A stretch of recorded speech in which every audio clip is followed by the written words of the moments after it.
Hi, I'm Dr. Don Wicker. We're discussing organizational behavior today. We're continuing on our lecture series in organizational behavior, and our topic today is fundamentals of motivation. What are the fundamentals of motivation? The core phases of motivational process. There are 6 phases. In the first phase, employee identifies the need. The second phase, employee searches for ways to satisfy the need. Thirdly, employee selects goal-directed behaviors. Number 4, the employee performs. Number 5, of course, the employee receives either rewards or punishments. In that core phase of motivational process, of course, there are always going to be punishments and rewards. And number 6, the employee reassesses the need deficiencies. Maslow's hierarchy needs. Think about Maslow's hierarchy needs. We talk a lot about this in our textbook, of course. But of course you have the first need, which is physiological. The second, security. The third, affiliation. The fourth, self-esteem. And finally, self-actualization. Let's take a deeper look at these particular hierarchy needs. Assumptions of Maslow's hierarchy needs. Some of the assumptions. Of course, a satisfied need ceases to motivate behavior. Several needs affect a person's behavior at any one point in time. And of course, on our hierarchy schedule, lower level needs must be satisfied before higher level needs are activated. Finally, more ways to satisfy higher level needs than lower level needs. So in that hierarchy, if you think about it, the final need was self-actualization, and that is when we are completely finished with our lower level needs. Using the needs hierarchy model, let's think about this for a second. Satisfaction of deficiency needs foster physical and psychological health. Satisfaction of growth needs help development as a human being. And if not blocked, higher level needs will emerge and motivate behavior. The order of our needs may be influenced by culture or outside influences.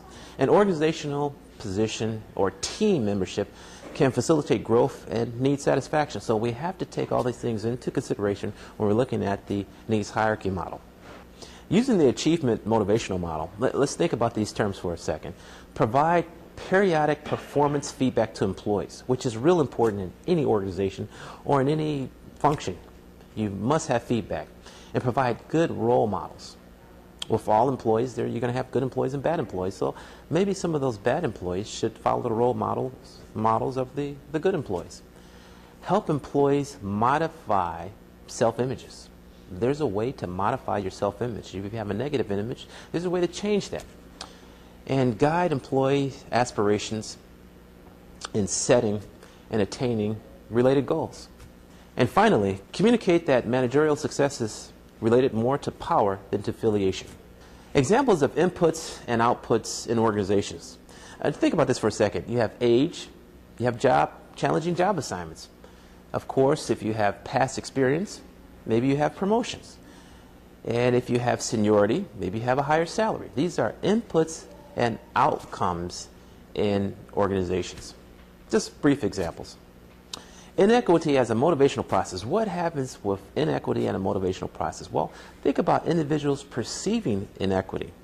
When that happens, of course, you could have employees that are disgruntled. Individual experiences tension. Individuals may want to reduce that tension. And of course, reducing that tension is part of the motivational process. And finally, of course, individuals can take action to change that process. Ways to reduce tension produced by inequity. Of course, we can always get more training, more technical training for that matter. We can also have discussions or communications with our superiors in order to reduce that inequity feeling.